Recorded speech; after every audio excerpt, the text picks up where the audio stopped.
500 सालों से जिंदा एक ऐसे बाबा जिनके आगे भारत सरकार को भी झुकना पड़ा है। एक ऐसा साधु जो पानी पर भी चलते थे, वो घंटों तक बिना सांस लिए रहते थे। अगर उनके चमत्कार की बात की जाए तो शायद घंटे लग जाएंगे। भारत को ऋषि मुनियों का देश कहा जाता है। ऐसे में हम आपको एक दिव्य संत के बारे में बताने जा रहे हैं, जिनकी कहानी सुनकर आप भी हैरान हो जाएंगे। आखिर कौन थे वो बाबा, वो कैसे 500 सालों से जिंदा थे?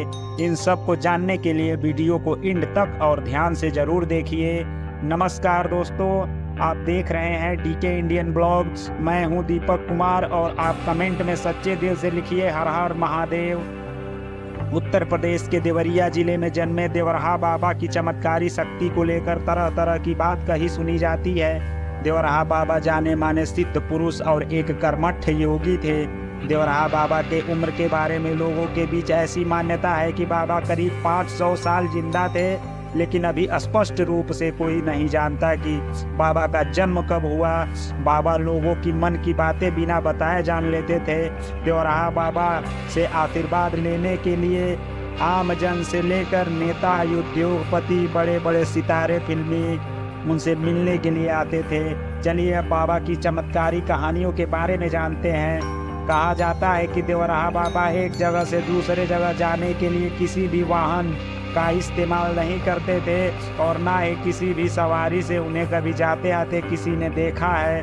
भक्तों का तो ऐसा मानना है कि बाबा पानी पर चलते थे। वे हर साल माघ के मेले में प्रयागराज आते थे। वहीं वृंदावन में यमुना नदी में घंटों बिना सांस लिए रहते थे। देवराहा बाबा एक ऊंचे लकड़ी के बड़े मचान पर बैठकर लोगों को आशीर्वाद देते थे। अपने पास आने वाले सभी लोगों से बहुत प्यार से मिलते थे, प्रसाद और आशीर्वाद देकर विदा करते थे। ऐसा माना जाता है कि मचान पर कोई प्रसाद नहीं रखा होता था, किंतु बाबा सभी लोगों के हाथ में प्रसाद देते थे। देवराहा बाबा न सिर्फ मनुष्य की मन की बात जानते थे, बल्कि वो जानवरों को भी जानते थे और जानवरों की भाषा भी वो जानते थे। वे कभी कभी जानवरों को अपने बस में कर लेते थे। देश में आपातकाल के बाद इंदिरा गांधी चुनाव हार गई थी। तब इंदिरा गांधी देवराहा बाबा से आशीर्वाद लेने के लिए उनके पास गई और बाबा उन्हें हाथ उठाकर पंजे से आशीर्वाद दिए।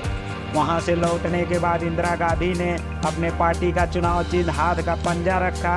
इसी चिन्ह पर सन 1980 में इंदिरा गांधी के नेतृत्व में कांग्रेस ने बहुमत प्राप्त किया और वे देश के प्रधानमंत्री बने। बताया जाता है कि एक बार देवराहा बाबा से मिलने के लिए तत्कालीन प्रधानमंत्री राजीव गांधी को आना था। प्रशासन ने हेलीपैड बनाने के लिए वहां लगे बबूल के पेड़ के एक डाल को काटने के निर्देश दिए। पता लगते ही बाबा ने बड़े अफसर को बुलाया और पूछा कि ये पेड़ क्यों काटना चाहते हैं। अफसर ने कहा प्रधानमंत्री आ रहे हैं, इसलिए ये जरूरी है बाबा।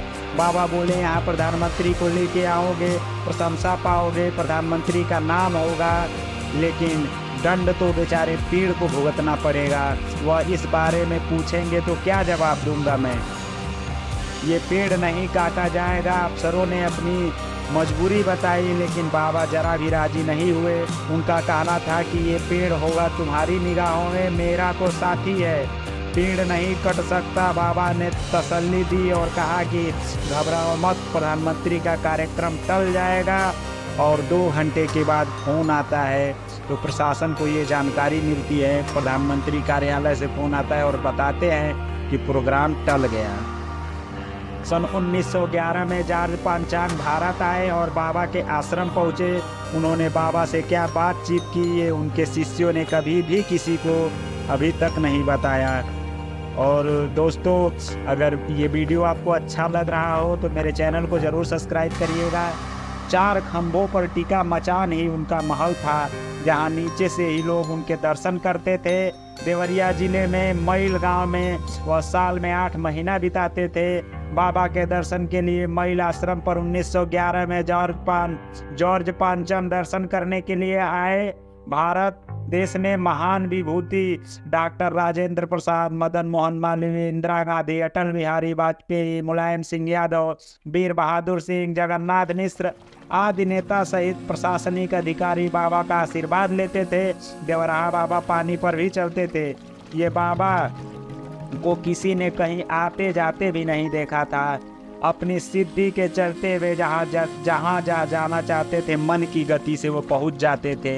वे भक्तों को प्रसाद जरूर देते थे। बाबा जानवरों की भाषा जानते थे, ये तो आपको मैंने बताया ही। अपने जीवन में कभी भी अन्न नहीं खाया बाबा ने।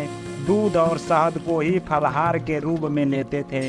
देवराहा बाबा साल में 8 महीने अपने आश्रम में रहते थे, जबकि बाकी समय काशी, मथुरा, प्रयागराज और हिमालय के पर्वतों में रहते थे एकांत जाके। उनकी उम्र का अंदाजा किसी को तो 500 साल का है, किसी ने बताया 900 साल थे जिंदा बाबा, और कोई तो दावा करते हैं कि बाबा 900 साल जिंदा थे। अंतिम समय में बाबा वृंदावन चले गए थे, जहां 11 जून सन 1990 को बाबा ने वही अंतिम समाधि ली थी। बताया जाता है कि उनके समाधि लेने के कुछ घंटे पहले मौसम में अचानक अजीब तरह का परिवर्तन आ गया था। दोस्तों, ऐसे सिद्ध योगी को सत सत नमन, सत सत प्रणाम। अगर वीडियो पसंद आया हो तो चैनल को सब्सक्राइब करिए और वीडियो को शेयर करिए। दोस्तों, थैंक यू, धन्यवाद।